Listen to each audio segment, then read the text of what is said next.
کی آیت نمبر 31 ہے، لیکن آج ہم نے قرآن کریم کو، اس کتاب کو کیا سے کیا بنا دیا ہے۔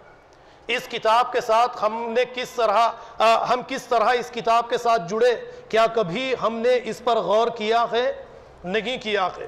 اب اس میں علماء کو بھی اتنا ہی اس میں شریک قرار دوں گا، حفاظ کو بھی اس میں شریک قرار دوں گا، اور اسی طریقے سے مفتیان نے بھی ایک بہت بڑی غلطی کی ہے کہ قرآن کریم کا جب کبھی بھی مسئلہ آیا ہے تو امت کو صرف اور صرف اس کی الف با تا سا سے لے کر یا یہی تعلیمات تک محدود کر دیا، یا پھر امت کو صرف حفظ تک، یعنی کثرت کے ساتھ اس کتاب کے حفاظ پیدا کیے جائیں اسی تک محدود کر دیا، یا پھر اس کتاب کے مسئلے میں یعنی تجوید ہی کو زیادہ اہمیت دی گئی۔ اب اس کے بعد میں قرآن کا قاری اگر ہم سمجھتے ہیں، ہمارے دماغ میں اگر کوئی باتیں بیٹھ چکی ہے کہ قرآن کا کوئی اگر بڑا قاری ہے تو وہ ایک اچھے لحن میں قرآن کی جلسے اور جلوسوں میں تلاوت کرنے والا یہی قرآن کا قاری ہے، یہی قرآن کی تلاوت کرنے والا ہے، یہی قرآن کا عامل ہے، یا جس کی سانس زیادہ رکھے، کئی آیات کو ایک سانس کے اندر تلاوت کرے، تو یہی قرآن کا قاری ہے، یہی قرآن کی تلاوت کرنے والا ہے، اور یہی مسلمانوں کے بیچ میں زیادہ معزز شخص ہے۔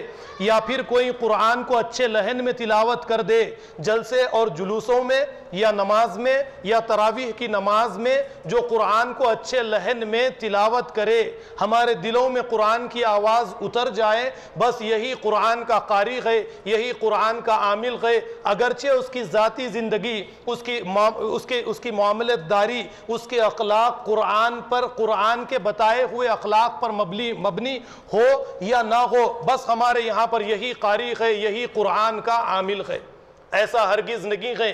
اس کی وجہ سے آپ کو آج اس دنیا کے اندر لاکھوں کروڑوں کی تعداد میں قرآن کریم کے حفاظ ملیں گے، آپ کو قرآن کریم کے قاری جو اچھے لحن میں قرآن کریم کو تلاوت کرنے والے ہیں، ایسے قاری آپ کو ملیں گے، لیکن دنیا میں کروڑوں کی تعداد میں، لاکھوں کی تعداد میں، ہزاروں کی تعداد میں ایسے مسلمان نہیں ملیں گے جو قرآن کریم پر عمل کرنے والے ہو۔ قرآن کریم ہماری ذاتی زندگیوں کو بدلنے کے لیے آئی تھی۔ اب اس کے یہاں پر آپ میری ان باتوں کا یہ مطلب ہرگز نہ لے کہ میں قرآن کریم کی اچھی تلاوت کا انکار کرنے والا ہوں، یا قرآن کریم کے اچھے لحن کا میں انکار کرنے والا ہوں، یا میں قرآن کریم کی یعنی حفاظوں کو میں نہیں مانتا۔ آپ اس کا مطلب ہرگز مت لیجئے۔ اللہ کے نبی صلی اللہ علیہ وسلم کی ایک حدیث میں آپ کے سامنے پیش کروں گا۔ اللہ کے نبی صلی اللہ علیہ وسلم نے فرمایا، من لم یتغنى بالقرآن فلیس منا، کہ جو قرآن کو اچھی آواز میں تلاوت نہیں کرتا وہ ہم میں سے نہیں ہے۔ ہمیں چاہیے کہ قرآن کریم کی تلاوت اچھی آواز میں ہم کریں، لیکن یہی قرآن کا مقصد نہیں ہے۔ آپ کے سامنے سورہ جمعہ کی آیت نمبر 5 کو رکھوں گا، ذرا آپ غور کیجئے، پھر اس کے بعد میں دیکھیے کہ جو معاملہ پچھلی قوموں نے، یہود و نصارہ نے توریت، انجیل، زبور کے ساتھ کیا، وہی معاملہ کیا مسلمان بھی قرآن کریم کے ساتھ کر رہے ہیں یا نہیں کر رہے ہیں؟ آپ اس آیت کو اپنے سامنے رکھ کر دیکھیے۔ اللہ تعالیٰ فرماتے ہیں، مثل الذین حملوا التوراۃ، کہ ان لوگوں کی مثال جنہیں تورات کی ذمہ داری دی گئی تھی۔ اللہ تعالیٰ نے فرمایا، مثل الذین حملوا التوراۃ ثم لم یحملوها اسفارا، انہوں نے تورات کی، انجیل کی ذمہ داری عملاً قبول نہیں کی، عملاً قبول نہیں کی، بلکہ توریت اور انجیل کو انہوں نے صرف اور صرف تلاوت تک محدود کر دیا۔ توریت اور انجیل کو انہوں نے صرف اور صرف جنات کو بھگانے تک محدود کر دیا۔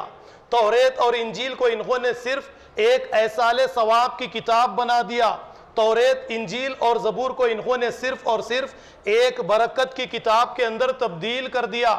اس کے نتیجے میں ہوا کیا کہ جس قوم کو اللہ نے سارے عالم پر فضیلت دی تھی، یہ ذلیل و خوار کر دیے گئے، اور ان کی حاکمیت کو محکومیت کے اندر تبدیل کر دیا گیا۔ ان کے سر سے خلافت کا تاج اتار کر اللہ رب العالمین نے دوسروں کے سر پر خلافت کا تاج رکھ دیا۔ آج یہی کام ہم قرآن کریم کے ساتھ کرنے لگے، اسی لیے فرمایا کہ جنہیں توریت اور انجیل کی ذمہ داری، زبور کی ذمہ داری دی گئی تھی، انہوں نے عملاً اس کی ذمہ داری کو ادا نہیں کیا۔ ان کی مثال اس گدھے جیسی ہے جس کے اوپر بے انتہا بوجھ ڈالا ہوا ہے۔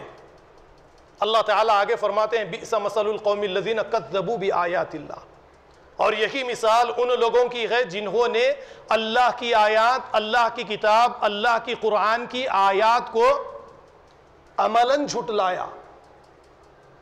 جھوٹ نہیں کہنا ہے، اب اس کے لیے مکروہ، جائز، ناجائز، مباح، اس طریقے سے کچھ چیزوں کو پیدا کیا، یہ کہا کہ جھوٹ کہنا مکروہ ہے، حرامدگی ہے۔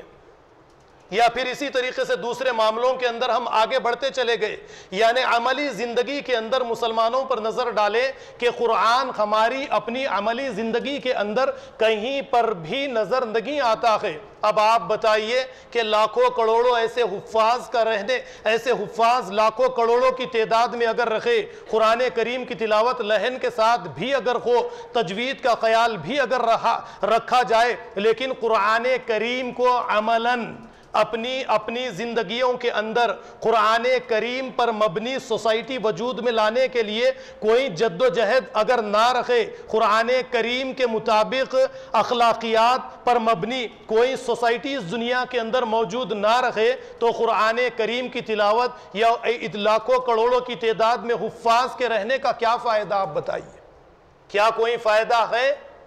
اس سے تو زیادہ بہتر ہوتا کہ ہم اپنی زبان میں قرآن کریم کی تلاوت کر لیتے، اور رات اور دن اس بات کی کوشش کرتے کہ قرآن کریم جس طریقے کی سوسائٹی تشکیل دینا چاہتا ہے، اس طرح کی سوسائٹی تشکیل دینے کے لیے ہم ہر طرح سے کوشش کریں گے، رات اور دن جد و جہد اس کے لیے ہم جد و جہد کریں گے، اپنی شخصیات کو ربانی شخصیات کے اندر ہم رات اور دن تبدیل کرتے چلے جائیں گے، جہاں تک ہو سکتا ہے قرآن کریم کی تعلیمات کے مطابق ہم اپنی زندگیوں کو بنانے والے ہو جائیں گے۔ اگر اس طریقے سے قرآن کریم کی تلاوت ہو تو آپ یقین مانیے کہ قرآن کریم کی برکات ہم دن بدن حاصل کرتے چلے جائیں گے، یا پھر قیامت تک کے لیے عربی میں اچھے لحن میں لاکھوں کی تعداد میں مدارس سے حفاظ کو نکالا جائے گا، حفاظ کی ٹیم تیار کی جائے گی، علماء کی ٹیم تیار کی جائے گی، نہ وہ قرآن کو سمجھیں گے نہ سمجھانے کی کوشش کریں گے۔ تو یہی معاملہ کہ جس طریقے سے ذلیل وقار آج کے اس دور میں ہم، اب چاہے وہ بی جے پی کی حکومت رکھے، اس کے بعد میں کانگریس آ جائے، یا پھر اس کے بعد میں کوئی مسلم لیڈر پرائم منسٹر کی شکل میں ہندوستان پر آ جائے، ہماری حالت کے اندر کوئی تبدیلی آنے والی نہیں ہے۔ حضرت عمر کی وہ حدیث، حضرت عمر کے بارے میں آپ شاید جانتے ہوں گے کہ آپ کا دور خلافت آپ 20,51,000 30,000 مربع میل تک پہنچ چکا تھا۔ یہ کس کی بدولت، کس کی تعلیمات تھی؟ قرآن تھی۔ اور یہی حضرت عمر بن خطاب سے ایک حدیث آپ کو ملے گی، جس حدیث کے آپ راوی ہیں، اللہ کے نبی صلی اللہ علیہ وسلم کہتے ہیں ان اللہ یرفع بہذا الکتاب اقواما ویضع بہ آخرین، اللہ تعالی جو قوم اس کتاب پر عمل کرے گی، عملاً تلاوتاً نہیں کہوں گا میں یہاں پر، جو قوم اس کتاب کو عملاً قبول کرے گی، اس کے احکامات پر عمل کرے گی، اس کی تلاوت صحابہ کرام جس طریقے سے کرتے تھے اس طریقے سے اس کتاب کی تلاوت کرے گی، اسے اللہ تعالیٰ اس دنیا کے اندر اونچا مقام دیں گے، اعلیٰ مقام دیں گے۔ اور جو کوئی اس کتاب کو ہمارے جیسا چھوڑے گی، چھوڑنے سے مراد تو آپ دیکھیں، یہودیوں نے آج تک توریت کو نہیں چھوڑا، عیسائیوں نے آج تک انجیل، توریت، زبور کو بھی نہیں چھوڑا، انجیل کو بھی نہیں چھوڑا، اور ہمارے غیر مسلم بھائی وید، رامائن، گیتا کو تک انہوں نے نہیں چھوڑا۔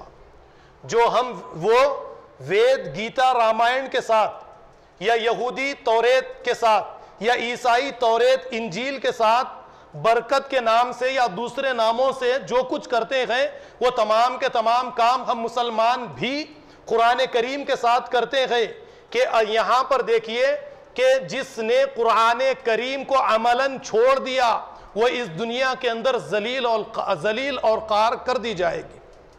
یہ مسلم کی حدیث ہے جو آج ہمارے ساتھ معاملہ ہے۔ جب یہود و نصارہ توریت انجیل کی بات نکل گئی، آپ ذرا غور کیجئے کہ ہم نے قرآن کریم کے ساتھ آج کیا کیا۔ پہلے تو میں نے آپ کے سامنے بات بتائی کہ صرف قرآن کریم کو الف لام میم سے والناس تک سن لینا۔ رمضان کے مہینے میں دیکھیں گے آپ کہ کئی ایسے مسلمان ملیں گے جہاں پر ایک قرآن ختم ہوتی ہے، وہاں پر ایک رات میں ایک قرآن کو ختم کریں گے، 30 دنوں میں 30 قرآنیں سن لیں گے، اور پھر یہ کہیں گے کثرت کے ساتھ اس کا ثواب جمع ہو گیا 30 قرآنوں کا۔ پھر رمضان میں کئی قرآنیں یعنی الگ سے ختم کرنے والے آپ کو بہت سارے مسلمان ملیں گے، پھر نمازوں میں سننے والے ملیں گے، پھر اس طریقے سے تلاوت کرنے والے الگ ملیں گے، اور جب خوب ثواب کثرت سے جمع ہو گیا، ایصال ثواب کے نام سے مرحومین کو بخشنا بھی تو باقی ہے۔ ذرا آپ غور کیجئے، ایصال ثواب کے نام سے آپ اپنے مرحومین کو قرآن کریم کی آیات ثواب کی نیت سے ایصال تو کریں گے، لیکن ذرا آپ غور کیجئے کہ اسی قرآن میں زانی کی سزا کے احکامات موجود ہے، کیا یہ بھی ایصال کریں گے؟ فرعون پر جو عذاب آیا یہ بھی موجود ہے، کیا یہ بھی ایصال کریں گے؟ یا پھر قوم عاد پر، قوم صالح پر یا قاتل کی سزا ہے، یا پھر اس طریقے سے دوسری بہت ساری آیات ہے جو ابو لہب سے متعلق تبت یدا ابی لہب وتب کے نام سے اتری ہے، کیا اسے بھی مرحومین کو بخشیں گے؟ یعنی آپ ذرا غور کیجئے کہ قرآن کریم کے ساتھ ہم کیا کر رہے ہیں۔ کوئی قرآن کریم کو دکانات میں، ہوٹلوں میں، مکانات میں اس کے تغرے بنا کر یہ کہہ کر لگاتا ہے کہ اس کے ذریعے برکت حاصل ہوتی ہے۔ آپ غیر مسلمین بھائیوں پر نظر ڈالے، یہ وید رامائن کی آیتوں کے تغرے بنا کر اچھے اپنے اپنے مکانات میں، اپنی اپنی دکانات میں، اپنی اپنی کمپنیوں میں، اپنی اپنی فیکٹریوں میں لگایا کرتے ہیں۔ یا توریت انجیل کے ساتھ یہی کیا جاتا ہے جو آج آپ اور میں قرآن کریم کے ساتھ کر رہے ہیں۔ برادران اسلام، یہ قرآن کریم کو ترک کرنا ہے، جس مقصد کے لیے کتاب اتاری گئی اسے چھوڑ کر دوسرے کاموں میں لگ جانا ہے۔ قرآن کریم صرف اس لیے نہیں اتاری گئی۔ ایک واقعہ مجھے یاد آیا برکت کی جب بات نکلی ہے، اس سے پہلے بھی میں نے اس واقعے کو آپ کے سامنے رکھا۔ خالد بن ولید کا نام آتے ہی یہ کہا جاتا ہے کہ اللہ کے نبی صلی اللہ علیہ وسلم کے منہ مبارک یعنی کچھ بال آپ کی ٹوپی میں لگے ہوئے تھے، اور آپ یہ ٹوپی اپنے سر پر پہنتے اور جنگوں میں جاتے تو یعنی یہ بالوں کی برکت سے جنگوں کو جیت لیا کرتے تھے۔ ایک مرتبہ آپ یہ ٹوپی اپنے مکان پر بھول کر آ گئے اور ایک جنگ ہارنے لگے، آپ نے سر پر ہاتھ لگایا تو ٹوپی موجود نہیں تھی۔ آپ پریشان ہوئے، اچانک دیکھا کہ ایک گھوڑا تیزی کے ساتھ دوڑتا ہوا آ رہا ہے، اور جب قریب آیا تو حضرت خالد بن ولید کی بیوی اس گھوڑے پر سوار تھی۔ اس نے آپ کی ٹوپی آپ کو دی، آپ نے ٹوپی سر پر پہنی، اس کے بعد ہارنے والی جنگ مسلمانوں نے جیت لی، اور پھر یہ کہا جاتا ہے کہ یہ سب کے سب اللہ کے نبی صلی اللہ علیہ وسلم کی بالوں کی برکت کا نتیجہ ہے۔ کیا دین اس لیے آیا تھا؟ اس طریقے سے ہم خود ساختہ برکت کے قصے کہانیاں گھڑ لیں، خود ساختہ گھڑی ہوئی چیزوں کے پیچھے لگ جائیں اور قرآن کو اس کے مقصد سے ہٹا دیں۔ برادران اسلام، یہ آپ ذرا غور کیجئے کہ جنگ احد ہے، نبی کریم صلی اللہ علیہ وسلم اپنے سر کے بال کے ساتھ، اپنی داڑھی کے بال کے ساتھ جنگ احد میں موجود ہے، اور یہی خالد بن ولید ابھی مسلمان نہیں ہوئے۔ جنگ بدر میں مسلمانوں کے خلاف، نبی کے خلاف یہی خالد بن ولید جیتنے والی جنگ کو ہرا دیتے ہیں، اور اللہ کے نبی صلی اللہ علیہ وسلم پر حملہ کیا جاتا ہے، آپ کو زخمی کیا جاتا ہے۔ اس وقت میں اللہ کے نبی صلی اللہ علیہ وسلم اپنے بالوں کے ساتھ موجود ہے، لیکن بالوں کی برکت آپ صلی اللہ علیہ وسلم کو زخمی ہونے سے نہیں بچاتی ہے، اور آپ اس دنیا سے جانے کے بعد یہی خالد بن ولید آپ کے چند بالوں کا عقیدہ رکھ کر ہارنے والی جنگوں کو بڑی آسانی کے ساتھ جیت لیتے ہیں۔ یہ تمام کی تمام باتیں یہود و نصارہ سے ہوتی ہوئی ہم تک داخل ہوئی ہے۔ قرآن اس لیے نہیں آیا. آپ قرآن کریم کی تلاوت کیجئے، لیکن قرآن کریم کی تلاوت جس طریقے سے قرآن کریم کی تلاوت کا حق ہے اس طریقے سے حق کو ادا کرتے ہوئے کیجئے. جیسے قرآن خود کہتا ہے الذین آتیناہم الکتاب یتلونہ حق تلاوتہ اولئک یؤمنون بہ. جن لوگوں کو اللہ نے کتاب دی ہے یہ کتاب کی تلاوت اس کے حق کے مطابق ادا کرتے ہیں، اور یہی کتاب کے سچے مومن ہیں. یہی کتاب کے سچے مومن ہیں. ہم سچے مومن ہیں یا نہیں ہیں؟ یہ قرآن کہتی ہے، میں نہیں کہتا. ہم قرآن کے سچے مومن ہیں یا نہیں ہیں؟ جیسا کہ چند باتیں میں نے پہلے آپ کے سامنے رکھی کہ قرآن کی تلاوت اگر ہم کریں تو کیا ہماری آنکھوں سے آنسو جھڑتے ہیں؟ ہمارے جسم پر، ہماری چمڑیوں پر رونگٹے کھڑے ہو جاتے ہیں؟ کیا خدا کا خوف طاری ہو جاتا ہے؟ ہماری زندگیوں کے اندر تبدیلی آتی ہے؟ اسلامی انقلاب آتا ہے؟ نہیں آتا ہے. تو برادران اسلام، یہ قرآن کی تلاوت یعنی جو قرآن کی تلاوت کا حق ہے، یہ قرآن کی تلاوت کا حق ہم ادا نہیں کر رہے ہیں. ہم اپنی زندگیوں کے اندر تبدیلی لائیں. ایک آخری آیت سورہ فرقان کی آپ کے سامنے رکھ کر میں اپنی باتوں کو ختم کروں گا. کل قیامت کے دن ہمارے جیسی قرآن کریم کی تلاوت کرنے والوں کے مسئلے میں، قرآن کریم کی سماعت کرنے والوں کے مسئلے کو لے کر، یا نمازوں میں امام کے پیچھے قرآن کریم کی سماعت کرنے والے اور اٹھنے اور بیٹھنے والوں کے مسئلے کو لے کر نبی کریم صلی اللہ علیہ وسلم ایصال ثواب کی شکلوں میں بانٹنے والوں کے خلاف نبی کریم صلی اللہ علیہ وسلم مقدمہ دائر کریں گے اور اللہ سے کہیں گے وقال الرسول یا ربی ان قوم اتخذوا هذا القرآن مہجورا. اے اللہ، میری قوم نے عملاً اس کتاب کو چھوڑ دیا تھا،